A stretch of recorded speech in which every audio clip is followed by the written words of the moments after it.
Welcome. This is Sleepy Reader. And tonight I'll be reading The Diary of Eve by Mark Twain. Go ahead and start your bedtime routine, and I'll start reading. With any luck, you'll be falling asleep before I do. So let's begin. Eve's Diary, translated from the original manuscript. Saturday. I am almost a whole day old now. I arrived yesterday. That is as it seems to me, and it must be so. For if there was a day before yesterday, I was not there when it happened, or I should remember it. It could be, of course, that it did happen, and that I was not noticing. Very well. I will be very watchful now, and if any day before yesterday's happen, I will make a note of it. It will be best to start right, and not let the record get confused. For some instinct tells me that these details are going to be important to the historian someday. Saturday. For I feel like an experiment. I feel exactly like an experiment. It would be impossible for a person to feel more like an experiment than I do. And so I am coming to feel convinced that that is what I am, an experiment, just an experiment and nothing more. Then if I am an experiment, am I the whole of it? No, I think not. I think the rest of it is part of it. I am the main part of it, but I think the rest of it has its share in the matter. Is my position assured, or do I have to watch it and take care of it? The latter, perhaps. Some instinct tells me that eternal vigilance is the price of supremacy. That is a good phrase, I think, for one so young. Everything looks better today than it did yesterday.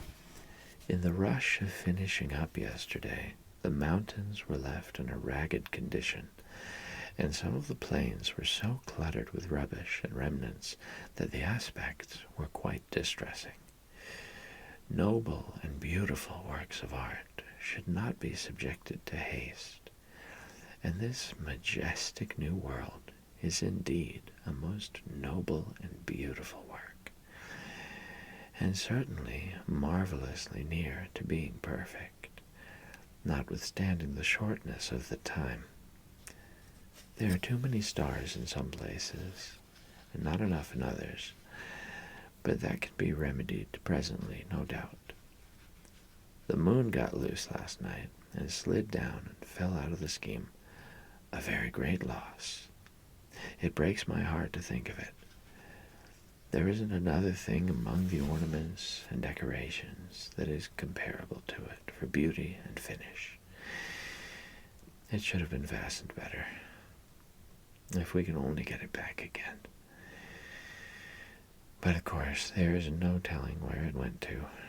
And besides, whoever gets it will hide it. I know it because I would do it myself. I believe I can be honest in all other matters, but I already begin to realize that the core and center of my nature is love of the beautiful, a passion for the beautiful, and that it would not be safe to trust me with a moon that belonged to another person, and that person didn't know I had it. I could give up a moon that I found in the daytime, because I should be afraid someone was looking. But if I found it in the dark, I am sure I should find some kind of an excuse for not saying anything about it. For I do love moons. They are so pretty and so romantic. I wish we had 5 or 6. I would never go to bed. I should never get tired lying on the moss bank and looking up at them. Stars are good, too. I wish I could get some to put in my hair, but I suppose I never can. You would be surprised to find how far off they are, for they do not look it. When they first showed, last night, I tried to knock some down with a pole, but it didn't reach, which astonished me. Then I tried clods till I was all tired out, but I never got one. It was because I am left-handed and cannot throw good. Even when I aimed at the one I wasn't after, I couldn't hit the other one, though I did make some close shots, for I saw the black blot of the clods sail right into the midst of the golden clusters, 40 or 50 times, just barely missing them. And if I could have held out a little longer, maybe I could have got one. So I cried a little, which was natural, I suppose, for one of my age, and after I was rested, I got a basket and started for a place on the extreme rim of the circle, where the stars were close to the ground, and I could get them with my hands, which would be better anyway, because I could gather them tenderly then and not break them. But it was farther than I thought, and at last I had to give it up. I was so tired I couldn't drag my feet another step, and besides, they were sore and hurt me very much. I couldn't get back home. It was too far and turning cold, but I found some tigers and nestled in among them and was most adorably comfortable, and their breath was sweet and pleasant, because they live on strawberries. I had never seen a tiger before, but I knew them in a minute by the stripes. If I could have one of those skins, it would make a lovely gown. Today I am getting better ideas about distances. I was so eager to get hold of every pretty thing that I giddily grabbed for it, sometimes when it was too far off, and sometimes when it was but 6 inches away, but seemed a foot, alas, with thorns between. I learned a lesson. Also, I made an axiom, all out of my own head, my very first one. The scratched experiment shuns the thorn. I think it is a very good one for one so young. I followed the other experiment around yesterday afternoon at a distance to see what it might be for, if I could, but I was not able to make out. I think it is a man. I had never seen a man, but it looked like one, and I feel sure that that is what it is. I realized that I feel more curiosity about it than about any of the other reptiles. If it is a reptile, and I suppose it is, for it has frowsy hair and blue eyes and looks like a reptile, it has no hips. It tapers like a carrot. When it stands, it spreads itself apart like a derrick. So I think it is a reptile, though it may be architecture. I was afraid of it at first, and started to run every time it turned around, for I thought it was going to chase me. But by and by, I found it was only trying to get away. So after that, I was not timid anymore, but tracked it along several hours, about 20 yards behind, which made it nervous and unhappy. At last, it was a good deal worried and climbed a tree. I waited a good while, then gave it up and went home. Today, the same thing over. I've got it up the tree again. Sunday.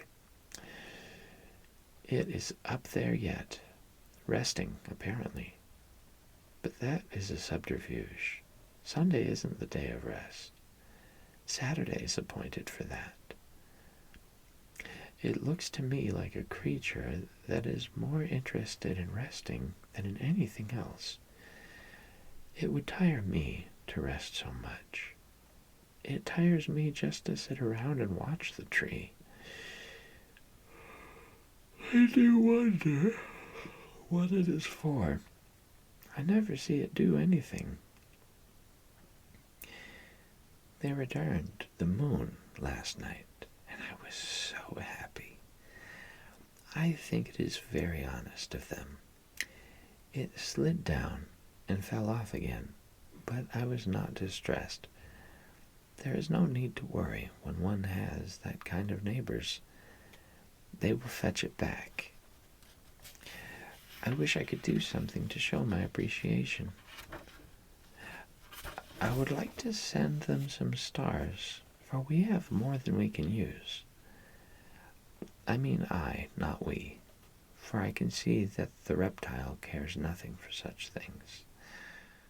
It has low tastes and is not kind. When I went there yesterday evening in the gloaming, it had crept down and was trying to catch the little speckled fishes that play in the pool, and I had to clod it to make it go up the tree again and let them alone. I wonder if that is what it is for.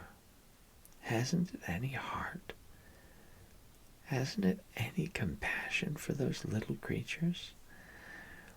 Can it be that it was designed and manufactured for such ungentle work? It has the look of it. One of the clods took it back of the ear, and it used language. It gave me a thrill, for it was the first time I had ever heard speech, except my own. I did not understand the words, but they seemed expressive. When I found it could talk, I felt a new interest in it, for I love to talk. I talk all day, and in my sleep too, and I am very interesting. But if I had another to talk to, I could be twice as interesting, and would never stop if desired. If this reptile is a man, it isn't an it, is it? That wouldn't be grammatical, would it? I think it would be he. I think so. In that case, one would parse it thus: nominative he, dative him, possessive his'n. Well, I will consider it a man and call it he until it turns out to be something else. This will be handier than having so many uncertainties.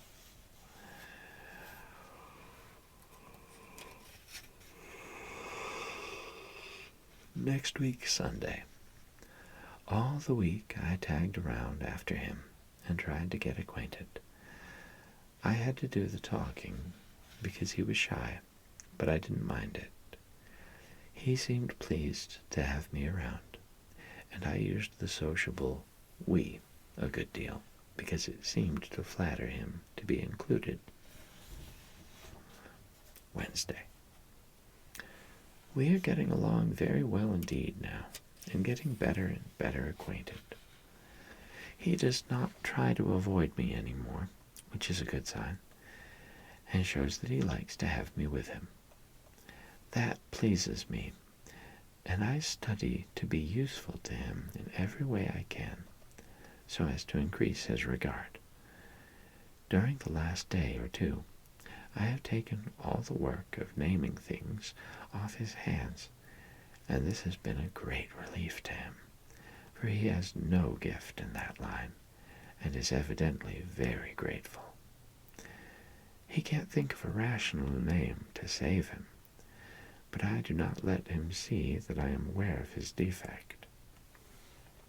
Whenever a new creature comes along, I name it before he has time to expose himself by an awkward silence. In this way, I have saved him many embarrassments. I have no defect like his. The minute I set eyes on an animal, I know what it is. I don't have to reflect a moment. The right name comes out instantly. just as if it were an inspiration, as no doubt it is, for I am sure it wasn't in me half a minute before. I seem to know, just by the shape of the creature and the way it acts, what animal it is. When the dodo came along, he thought it was a wild cat. I saw it in his eye, but I saved him, and I was careful not to do it in a way that could hurt his pride. I just spoke up in a quite natural way of pleased surprise, and not as if I was dreaming of conveying information, and said, "Well, I do declare if there isn't the dodo." I explained, without seeming to be explaining, how I knew it for a dodo. And although I thought maybe he was a little piqued that I knew the creature when he didn't, it was quite evident that he admired me. That was very agreeable, and I thought of it more than once with gratification before I slept. How little a thing can make us happy when we feel that we have earned it. Thursday, my first sorrow. Yesterday, he avoided me and seemed to wish I would not talk to him. I could not believe it, and thought there was a mistake, for I loved to be with him and loved to hear him talk. And so how could it be that he could feel unkind towards me when I had not done anything? But at last it seemed true, so I went away and sat lonely in the place where I first saw him the morning that we were made, and I did not know what he was, and was indifferent about him, but now it was a mournful place, and every little thing spoke of him, and my heart was very sore. I did not know why very clearly, for it was a new feeling. I had not experienced it before, and it was all a mystery, and I could not make it out. But when night came, I could not bear the lonesomeness, and went to the new shelter which he has built to ask him what I had done that was wrong, and how I could mend it and get back his kindness again. But he put me out in the rain, and it was my first sorrow.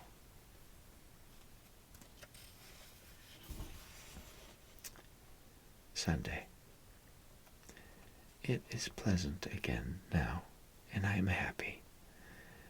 But those were heavy days. I do not think of them when I can help it.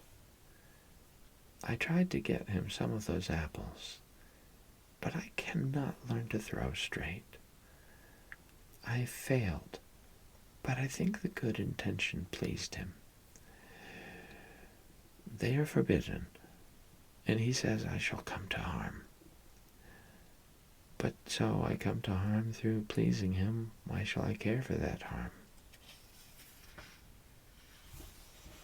Monday. This morning I told him my name, hoping it would interest him. But he did not care for it. It is strange. If he should tell me his name, I would care. I think it would be pleasanter in my ears than any other sound. He talks very little. Perhaps it is because he is not bright, and is sensitive about it, and wishes to conceal it. It is such a pity that he should feel so, for brightness is nothing. It is in the heart that the values lie. I wish I could make him understand that a loving, good heart is riches, and riches enough, and that without it, intellect is poverty. Although he talks so little, he has quite a considerable vocabulary. This morning he used a surprisingly good word. He evidently recognized himself that it was a good one, for he worked it in twice afterwards, casually. It was not good casual art. Still, it showed that he possesses a certain quality of perception. Without a doubt, that seed can be made to grow, if cultivated. Where did he get that word? I do not think I have ever used it. No, he took no interest in my name. I tried to hide my disappointment, but I suppose I did not succeed. I went away and sat on the moss bank with my feet in the water.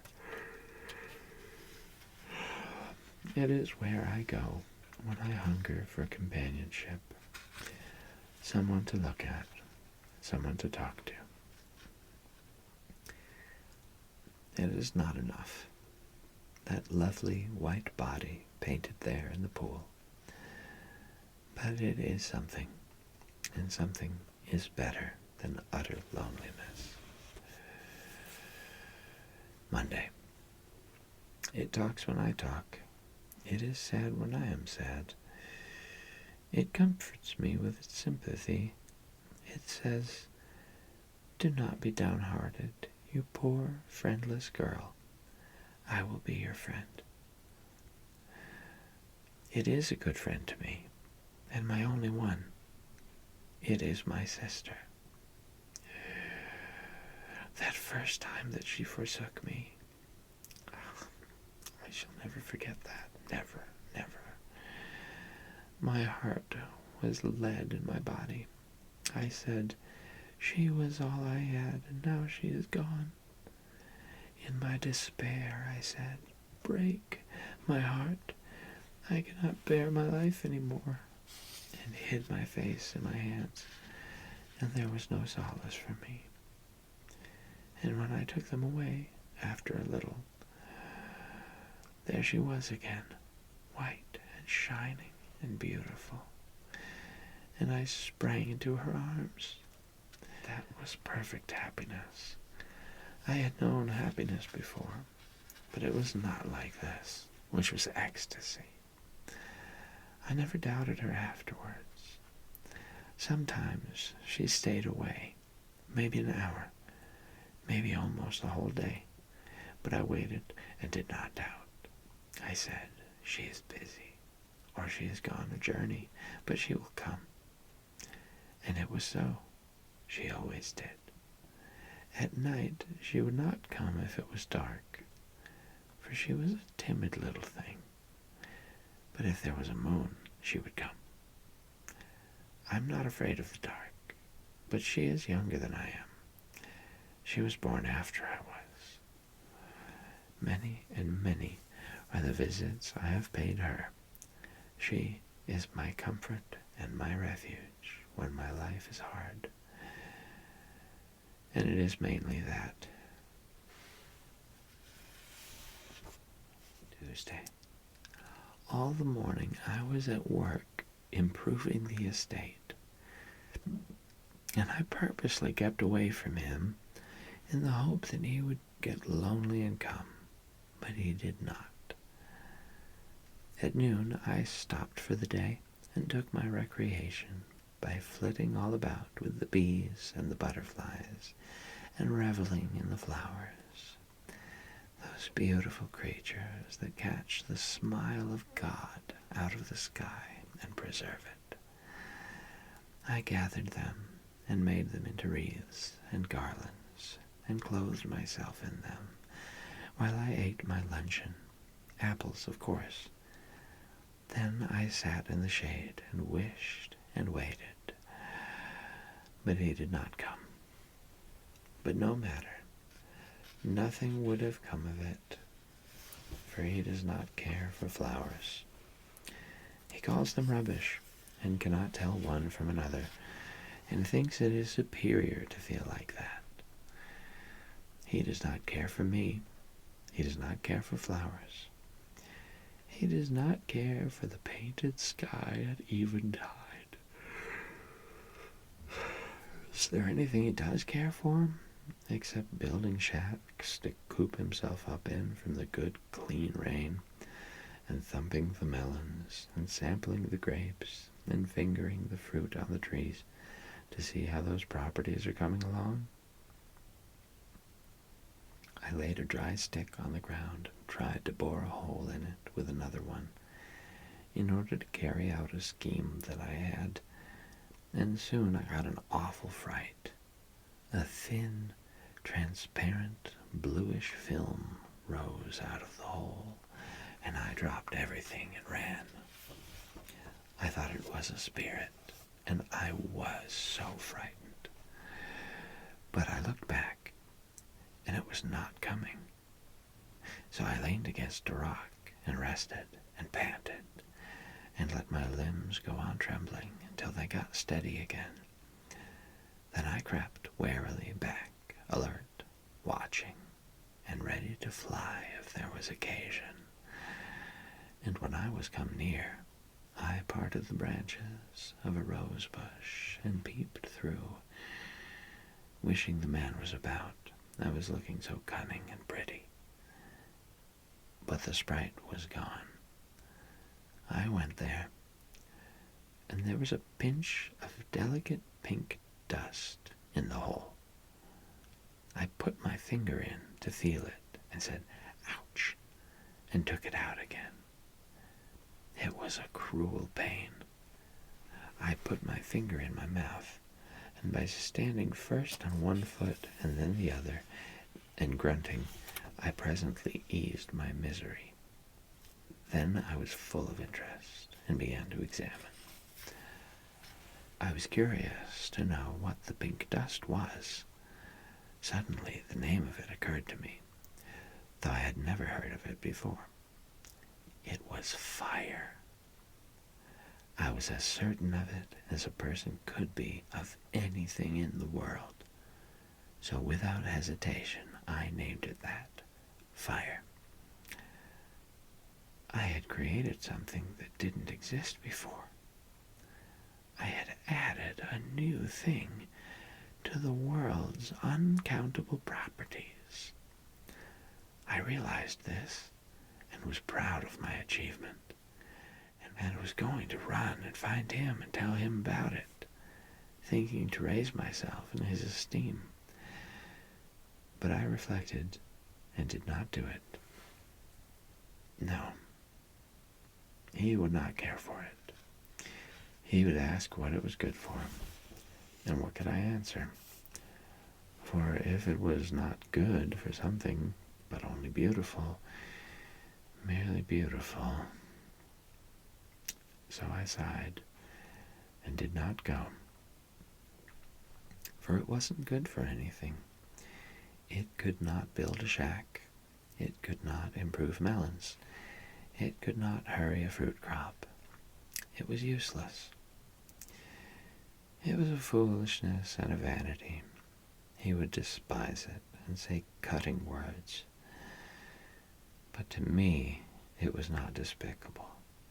I said, "Oh, you fire, I love you, you dainty pink creature, for you are beautiful, and that is enough," and was going to gather it to my breast, but refrained. Then I made another maxim out of my own head, though it was so nearly like the first one that I was afraid it was only a plagiarism. The burnt experiment shuns the fire. Tuesday. I wrought again, and when I had made a good deal of fire dust, I emptied it into a handful of dry brown grass, intending to carry it home and keep it always and play with it. But the wind struck it and sprayed up and spat out at me fiercely, and I dropped it and ran. When I looked back, the blue spirit was towering up and stretching and rolling away like a cloud, and instantly I thought of the name of it, smoke, though, upon my word, I had never heard of smoke before. Soon, brilliant yellow and red flares shot up through the smoke, and I named them in an instant. Flames. And I was right, too, though these were the very first flames that had ever been in the world. They climbed the trees. They flashed splendidly in and out of the vast and increasing volume of tumbling smoke, and I had to clap my hands and laugh and dance in my rapture. It was so new and strange, and so wonderful, and so beautiful. He came running, and stopped and gazed, and said not a word for many minutes. Then he asked what it was. It was too bad that he should ask such a direct question. I had to answer it, of course, and I did. I said it was fire. If it annoyed him that I should know and he must ask, that was not my fault. I had no desire to annoy him. After a pause, he asked, "How did it come?" Another direct question, and it also had to have a direct answer. I made it. The fire was traveling farther and farther off. He went to the edge of the burned place and stood looking down and said, "What are these?" "Fire coals." He picked up one to examine it, but changed his mind and put it down again. Then he went away. Nothing interests him. But I was interested. There were ashes, gray and soft and delicate and pretty. I knew what they were at once. And the embers, I knew the embers too.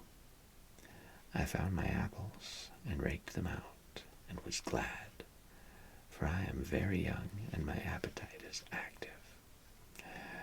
But I was disappointed. They were all burst open and spoiled.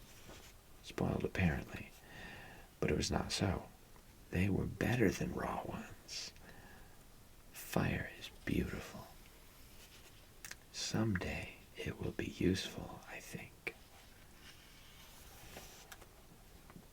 Friday.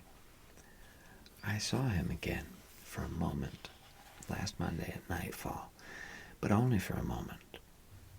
I was hoping he would praise me for trying to improve the estate, for I had meant well and had worked hard. But he was not pleased, and turned away and left me. He was also displeased on another account. I tried once more to persuade him to stop going over the falls. That was because the fire had revealed to me a new passion, quite new, and distinctly different from love, grief, and those others which I had already discovered. Fear. And it is horrible. I wish I had never discovered it. It gives me dark moments. It spoils my happiness. It makes me shiver and tremble and shudder. But I could not persuade him, for he has not discovered fear yet, and so he could not understand me. Extract from Adam's diary. Perhaps I ought to remember that she is very young, a mere girl, and make allowances. She is all interest, eagerness, vivacity. The world is to her a charm, a wonder, a mystery, a joy. She can't speak for delight when she finds a new flower. She must pet it and caress it and smell it and talk to it and pour out endearing names upon it. And she is color mad. Brown rocks, yellow sand, gray moss, green foliage, blue sky, the pearl of the dawn, the purple shadows of the mountains. The pearl of the dawn, the purple shadows on the mountains, golden islands floating in crimson seas at sunset, the pallid moon sailing through the shredded cloud rack, the star jewels glittering in the wastes of space. None of them is of any practical value, so far as I can see, but because they have color and majesty, that is enough for her, and she loses her mind over them. If she could quiet down and keep still a couple of minutes at a time, it would be a reposeful spectacle. In that case, I think I could enjoy looking at her. Indeed, I am sure I could, for I am coming to realize that she is a quite remarkably comely creature, lithe, slender, trim, rounded, shapely, nimble, graceful. And once, when she was standing marble-white and sun-drenched on a boulder, with her young head tilted back and her hand shading her eyes, watching the flight of a bird in the sky, I recognized that she was beautiful. Monday noon. If there is anything on the planet that she is not interested in, it is not in my list. There are animals that I am indifferent to, but it is not so with her. She has no discrimination. She takes to all of them. She thinks they are all treasures. Every new one is welcome. When the mighty Brontosaurus came striding into camp, she regarded it as an acquisition. I considered it a calamity. That is a good sample of the lack of harmony that prevails in our views of things. She wanted to domesticate it. I wanted to make it a present of the homestead and move out. She believed it could be tamed by kind treatment and would be a good pet. I said a pet 21 feet high and 84 feet long would be no proper thing to have about the place, because, even with the best intentions and without meaning any harm, it could sit down on the house and mash it, for anyone could see by the look of its eye that it was absent-minded. Still, her heart was set upon having that monster, and she couldn't give it up. She thought we could start a dairy with it, and wanted me to help her milk it. But I wouldn't. It was too risky. The sex wasn't right, and we hadn't any ladder anyway. Then she wanted to ride it and look at the scenery. 30 or 40 feet of its tail was lying on the ground like a fallen tree, and she thought she could climb it. But she was mistaken. When she got to the steep place, it was too slick, and down she came. She would have hurt herself, but for me. Was she satisfied now? No. Nothing ever satisfies her but demonstration. Untested theories are not in her line, and she won't have them. It is the right spirit, I concede it. It attracts me. I feel the influence of it. If I were with her more, I think I should take it up myself. Well, she had one theory remaining about this Colossus. She thought that if we could tame him and make him friendly, we could stand him in the river and use him for a bridge. It turned out that he was already plenty tame enough, at least as far as she was concerned. So she tried her theory, but it failed. Every time she got him properly placed in the river and went to shore to cross over on him, he came out and followed her around like a pet mountain, like the other animals. They all do that. Tuesday, Wednesday, Thursday, and today, all without seeing him. It is a long time to be alone. Still, It is better to be alone than unwelcome. Friday. I had to have company. I was made for it, I think. So I made friends with the animals. They are just charming, and they have the kindest disposition and the politest ways. They never look sour. They never let you feel that you are intruding. They smile at you and wag their tail, if they've got one, and they are always ready for a romp or an excursion or anything you want to propose. I think they are perfect gentlemen. All these days we have had such good times, and it hasn't been lonesome for me, ever. Lonesome? No, I should say not. Why, there's always a swarm of them around, sometimes as much as 4 or 5 acres. You can't count them. And when you stand on a rock in the midst and look out over the furry expanse, it is so mottled and splashed and gay with color and frisking sheen and sunflash, and so rippled with stripes that you might think it was a lake, only you know it isn't. And there's storms of sociable birds and hurricanes of whirring wings, and when the sun strikes all that feathery commotion, you have a blazing up of all the colors you can think of, enough to put your eyes out. We have made long excursions, and I have seen a great deal of the world. Almost all of it, I think. And so I am the first traveler, and the only one. When we are on the march, it is an imposing sight. There's nothing like it anywhere.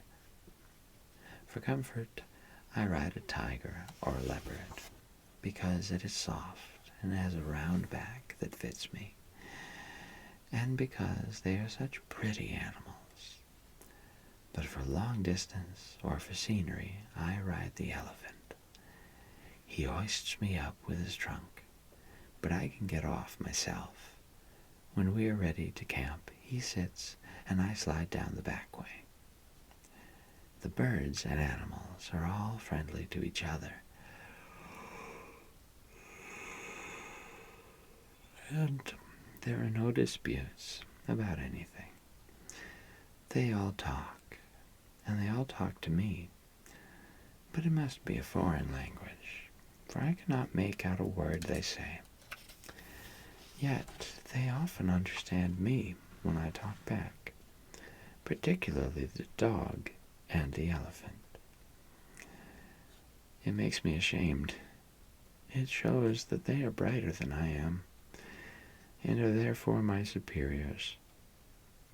It annoys me, for I want to be the principal experiment myself, and I intend to be, too.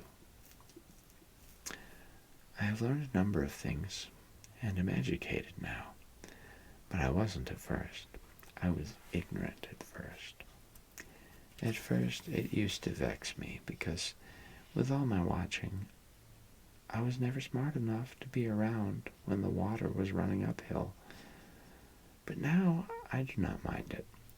I have experimented and experimented until now I know it never does run uphill, except in the dark. I know it does in the dark because the pool never goes dry, which it would, of course, if the water didn't come back in the night. It is best to prove things by actual experiment.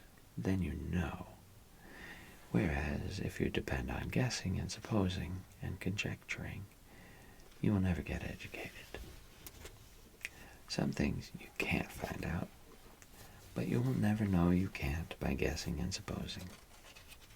No, you have to be patient and go on experimenting until you find out that you can't find out. And it is delightful to have it that way. It makes the world so interesting. If there wasn't anything to find out, it would be dull. Even trying to find out and not finding out is just as interesting as trying to find out and finding out, and I don't know but more so. The secret of the water was a treasure until I got it. Then the excitement all went away, and I recognized a sense of loss. By experiment, I know that wood swims, and dry leaves and feathers and plenty of other things. Therefore, by all that cumulative evidence, you know that a rock will swim. But you have to put up with simply knowing it, for there isn't any way to prove it, up to now. But I shall find a way. Then that excitement will go. Such things make me sad, because by and by, when I have found out everything, there won't be any more excitements. And I do love excitement so. The other night, I couldn't sleep for thinking about it. At first, I couldn't make out what I was made for. But now, I think it was to search out the secrets of this wonderful world and be happy and thank the giver of it all for devising it. I think there are many things to learn yet. I hope so. And by economizing and not hurrying too fast, I think they will last weeks and weeks. I hope so. When you cast up a feather, it sails away on the air and goes out of sight. Then you throw up a clod, and it doesn't. It comes down every time. I have tried it, and it is always so. I wonder why it is. Of course it doesn't come down, but why should it seem to? I suppose it is an optical illusion. I mean, one of them is. I don't know which one. It may be the feather. It may be the clod. I can't prove which it is. I can only demonstrate that one or the other is a fake, and let a person take his choice. By watching, I know that the stars are not going to last.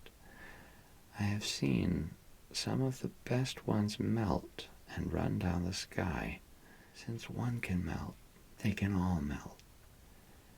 Since they can all melt the same night. That sorrow will come. I know it. I mean to sit up every night and look at them as long as I can keep awake. And I will impress those sparkling fields on my memory, so that by and by, when they are taken away, I can, by my fancy, restore those lovely myriads to the black sky and make them sparkle again, and double them by the blur of my tears. After the fall, when I look back, the garden is a dream to me. It was beautiful, surpassingly beautiful, enchantingly beautiful, and now it is lost, and I shall not see it any more. The garden is lost, but I have found him, and am content. He loves me as well as he can. I love him with all the strength of my passionate nature, and this, I think, is proper to my youth and sex. If I ask myself why I love him, I find I do not know, and I do not really much care to know. So I suppose that this kind of love is not a product of reasoning and statistics, like one's love for other reptiles and animals. I think that this must be so. I love certain birds because of their song, but I do not love Adam on account of his singing. No, it is not that. The more he sings, the more I do not get reconciled to it. Yet I ask him to sing, because I wish to learn to like everything he is interested in. I am sure I can learn, because at first I could not stand it, but now I can. It sours the milk, but it doesn't matter. I can get used to that kind of milk. It is not on account of his brightness that I love him. No, it is not that. He is not to blame for his brightness, such as it is, for he did not make it himself. He is as God made him, and that is sufficient. There was a wise purpose in it, that I know. In time, it will develop, though I think it will not be sudden. And besides, there is no hurry. He is well enough, just as he is. It is not on account of his gracious and considerate ways and his delicacy that I love him. No, he has lacks in these regards, but he is well enough just so, and is improving. It is not on account of his industry that I love him. No, it is not that. I think he has it in him, and I do not know why he conceals it from me.